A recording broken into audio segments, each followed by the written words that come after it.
Sometimes, listeners, we spend our lives trying to see clarity. We search for signs, patterns, outcomes, even. But think about it. What if clarity doesn't come through sight at all? What if it comes through feeling? It is a beautiful question, isn't it, listeners? Well, today on this episode of the Mindful Living podcast with your host Sana, we are exploring what it truly means to feel energy, to live life through sensitivity, intuition, and embodied awareness. My guest today doesn't just talk about energy, listeners. She lives it. As someone who experiences the world without sight, her connection to energy, intuition, and spiritual presence offers a perspective that challenges how most of us perceive reality. So, if you have ever been told you're too sensitive, or you struggle to explain the sensations that you feel, but you can't quite see, this conversation is for you. Because maybe sensitivity isn't a flaw, maybe it's a superpower waiting to be understood. So listeners, meet my lovely, incredible guest, Tera Ajeet. So Tera, welcome to the show, and I'm extremely honored to have you here with us. Thank you so much for inviting me. And wow, that intro, I could not have said it better, I guess. Thank you. Pleasure is all mine, Tara, and I'm really, really inspired because this is such a beautiful topic and also very, very relevant nowadays because I think among all this noise and this chaos, somewhere down the line we have kind of forgotten how to feel. So I think this episode is definitely going to be like a homecoming for all of us. I hope so. Yes. Super. Okay, so Tara, um you have said that you serve others not through what you see, but through what you feel. Now, how did that awareness first show up for you? I mean, was it something that you always trusted, you always knew, or did you have to learn to believe your inner senses? All of that is true. Because when you are born blind as me, you are really relying on other senses than the eyes. Because when the eyes do not see physically, you have to trust on other senses like your ears, your feelings, your smell, your taste, and every all senses, and even better, the sixth sense that we all have. Yes. And it's for me also a journey of developing that because as a kid you exploring the world, and even I did, and everybody did some way. And it's a journey to start ahead with as an adult even more, because the time we live in is so visual. We all have, even maybe not ourselves, but we all have heard of the social media, the campaigns, the pictures everybody shares. Think for a moment, if you not see the picture, what will you know then? What Yep. will you know? Nothing. If you if you not see the picture, the image someone's sending you, and that's true because visuality plays a big role, and it's normal, eh? It's normal to rely on your eyes because what you see is true, and that's where the mind comes in. Because what you see is true is a thing that's coming from the mind, and the mind is very good in thinking, conclusion to, putting things to a conclusion, argue, protect, sometimes guide, but not always. The mind is always guiding you from a sense of protection. Oh, this is scary. We could better not do this. Oh, that picture looks dangerous. I could better not go to that place. That's what the mind does. All in your head. And for me, it was especially when I started to develop my spirituality, come across some very inspiring people in my life. And and I started to notice that I have always tried to fit in with others, tried to do what others do. And I have a very good friend who always says, have you ever drawn within the lines? Okay. And that's a really good thing to think about, because I could not see the lines physically. So why should I fit in a system that not works for me? Exactly. And back to your question, yes, for me it was also a learning process to accept that, and it is still, because I'm still developing. And for me, relying on that sense of intuition is sometimes really hard, because there are a lot of thoughts and a lot of things that you must do in this life. You must pay your rent, you must, eat, sleep, that kind of things. But you can also make choices in that. If the work that you do does not feel good, or if the food that you eat does not do any good for your body, you feel that and you know that, but you do nothing on that, nothing will change. If you decide to follow that signs of, hey, this does not feel good. I have physical pains, or I feel stressed. There is something wrong there. And that's a clear sign.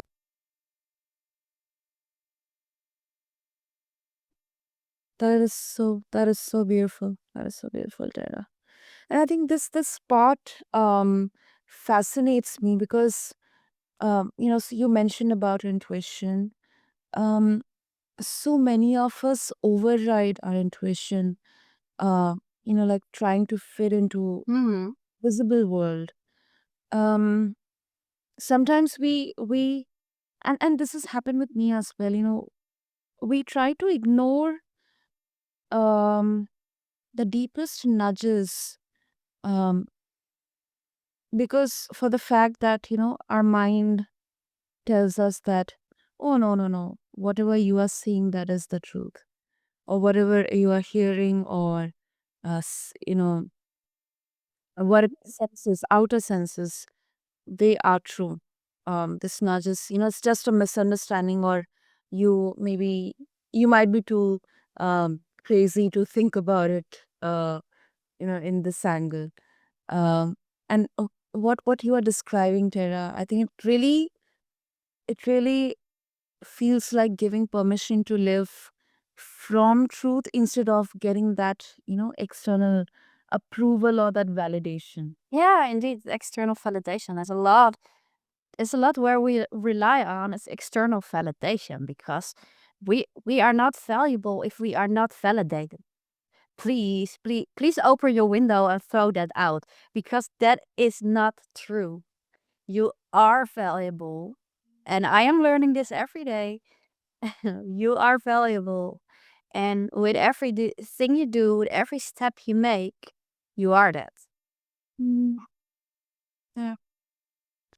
And Tara, um I mean, of course, this is very, very, in fact, it's kind of inspiring, but at the same time, like, you have turned blindness into source of intuitive strength. Um, do you ever get tired of people spiritualizing your experience? I mean, like, when people say, I mean, wow, you must be so enlightened because you are blind. And if yes, then how do you navigate that without letting it define you or overpowering you? No, I don't get these comments very often, and that is because I am really in a process of showing it more to the world. And if you show it a lot, where there's light, there is shadow. People will react, and you asking for that, and that is okay. That is fine. That is what people do, and that's what minds do. Because I don't feel overrated or overpowered at all, um, and that's great. I think, because everything I do is for myself, and every reaction that I get, every confirmation that I get from people that said, "Oh wow, this reading was so great," or "Your words are so true," that makes me feel proud. Proud for them, proud for myself. But I am here to serve others. And yes, I am proud on the steps I have made, but to hear people confirming my reaction, the first thought of me was, "Oh wow, this person gets my message." Yeah. And that is where I am for here. Hmm. I love that. I love that. And it's, I think it's a very, very important distinction. Very important distinction. Um and there are, some might say that when we focus so much on energy and intuition, it pulls us away from reality. Like, it makes us overly self-referential. So how do you respond to people, or even skeptics who see especially spirituality as escapism, or something which is kind of um woo woo? Mm. Yeah, yeah. I get it. Um, I there is no spirituality without reality, because what's Mhm. if spirituality was an escape, we were not here. We are not, we are not having this beautiful conversation. Um, everything that you do and develop for your spirituality is one way or another related to reality, because this world is just so woven into, and it's reversed, because spirituality is so woven into this world, um this physical 3D world where we are sitting in now. And I can indeed, developing your spirituality can also trigger a lot of sensitivity. And that is for everybody different to handle that. Grounding is key. Grounding is key in every practice. If it is meditation or yoga or somatic dancing or singing, using your voice to mantra, to chant, grounding is key. And sometimes you will escape that, and I can absolutely relate to that feeling. But there are always people or things, or your pets, your animals, who will get you out of that. Yeah. Because there are, for everyone, and I hope for every one of us, there are people or things or goals that need your attention. And yes, emotions can be hard, and sometimes life can be hard, But through your connection with spirituality and your intuition, you can guide yourself. And yes, I said you, because intuition is a part of you. It's not the intuition that guides you. You are the person who choose to take action. You could also choose to not do that, but then your situation will not change. Exactly, exactly. And it is a very important part because I was having this conversation with another one of my incredible guests. Um it was a very interesting one because we were talking about intuition in leadership in Oh, yes, beautiful. Yeah. as an entrepreneur. And this one question that I asked her was that um is intuition that, like, it depends on like some people may have, they're very intuitive, some people may completely not have intuition. So is it like a god gifted, or is it like a skill that we have to develop? um and she said it so beautifully that we all have intuition. It's that, like, this muscle that Mhm. we have to, like, it's in there, we have to just uncover it.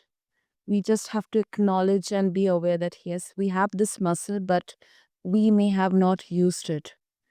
So I it is- totally agree. I totally agree on that. And um, it is this description of a muscle, training your muscles. Like you are going to the gym for your body, or go for a run, a hike, or whatever. You do that for your physical body. So why do you not do that for your intuition? And I will describe it as intimate relationship with yourself, because your intuition that is connected to, yeah, God, universe, higher consciousness, how which name you use, it's all fine. It's all fine. Choose whatever resonates with you. Um, it is your best friend. And if you ignore your best friend, you will lose the connection. And by connecting regularly with that best friend, you will find each other even better and better and better. And every begin is hard. Every first steps are really resistant. But that is where your spiritual practice comes in. If it is a full sadhana, or just, hey, I'm living life. I'm having 4 kids in the house and running, cooking, cleaning.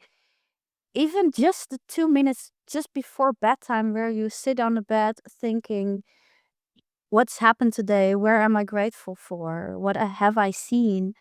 Is also a practice. yeah. It don't have to be 2.5 hours straight around sunset.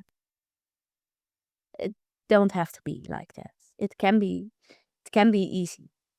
And sometimes it's making it easy will result in thinking, oh, but I'm doing this 2 minutes for 2 weeks now.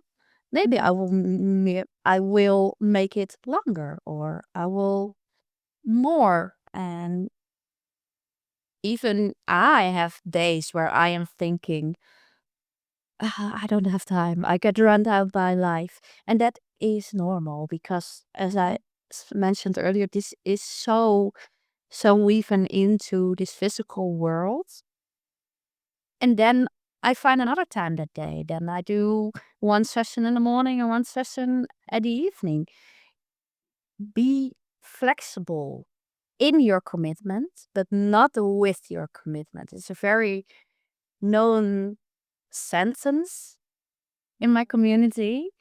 And it simply is, you are true to yourself, and you stay true to yourself, but you're not drop it. You're not totally drop that practice. I could even not imagine I'm doing currently a 1,000 days challenge. and I'm already 630 days in, I'm not even thinking about dropping it off my schedule, because then I will lose almost 2 years of practice. Yeah.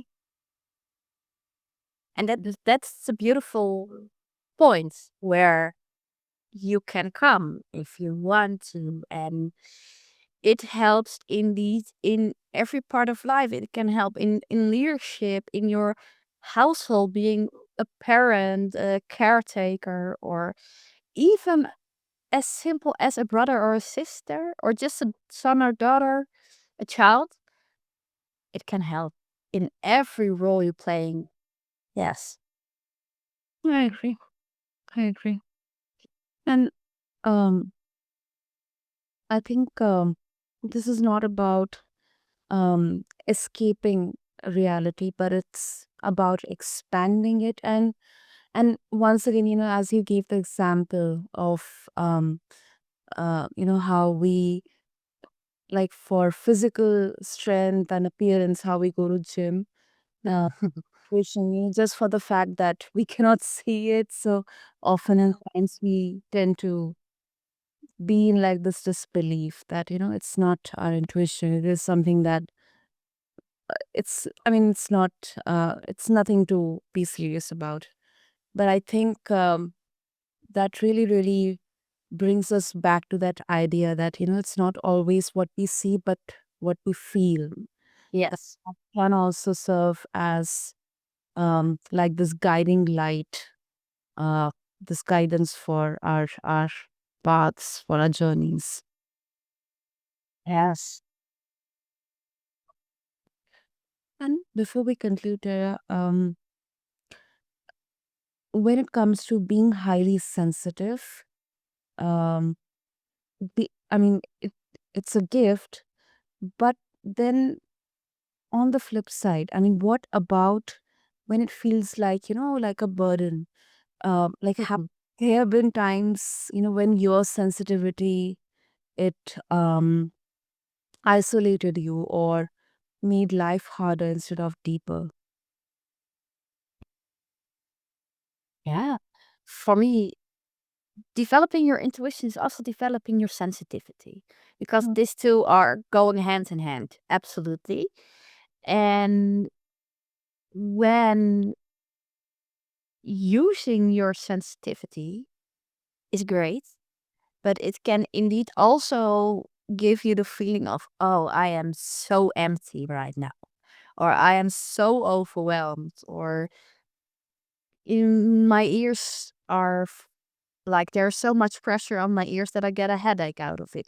Yes, yes, yes, yes. And that is, I will say, normal, but it is part of it. And for everybody it's different how to handle this, how to some people go out for a walk in nature, some people go for a swim, or go go to the gym to exercise, but to connect yourself to your body. This sensitivity is something that's interwoven with your intuition. It's something spiritual. You're like standing wide open, wide open, and Yeah. it's great. But you can all receive everyone and everything, and there is a part of the day where you like, okay, now we can close the door. Yeah. And the key in that is to connect to your body, even through exercising, through cooking. Give yourself some good food, good meal, and water. Drink water, a lot of water, or teas, whatever you prefer. It's different for anyone, because every body is different. My Mm. body is not functioning as yours, so that I cannot handle sugar is not that your body cannot handle that. You know? It's and it's so beautiful to experiment a little bit with that. Yes, there are, I guess, guidelines, Yeah, water is a big guideline. Good food is a big guideline. Your sleep schedule is a big guideline. Exercising, all keys to balance. Because when you do exercising the whole day, your body will be totally uptired. When you are cooking the whole day, you have another incident. It's all balance. It's all balance. That's very well explained, Tara. So I think it's such a human experience. We want to embrace our gifts, but then um people would call it that, that's a kind of price that you have to pay. But they do cut deep before they heal. Um and the moments, or like in each every unique way that every one of us is embracing these moments, I mean, it's like a real form of emotional mastery, and it takes its own time. I mean, there is no stopping point in there that, okay, I have like I'm emotionally now, I've mastered it, I can control my emotions. I think it's a lifelong journey. Oh, absolutely. Because when you are thinking you have mastered one domain, there will come another. Exactly. Absolutely. Absolutely. And it's great when you start to see that. The moment you start to see, hey, this thing is not repeating itself anymore. Hey, I can handle this situation very well. And then the day after you think, oh, this is a new one. And there we are again, and we're starting over. Yes, that is living the human experience. Yes. Yes. Hmm. Great. Great. So, Tara, if listeners, they would like to connect with you, um, and they would like to share their thoughts about this conversation. They would like to check out your resources as well. Because um, you uh, have knowledge about tools like tarot or Kundalini yoga, Yes. Soul guidance. So, if they would like to get in touch with you, what would be the easiest way? Yes, absolutely welcome. You can send me an email on info@teraajeet.nl, or you can find me on Instagram, Tera__Ajeet. Brilliant.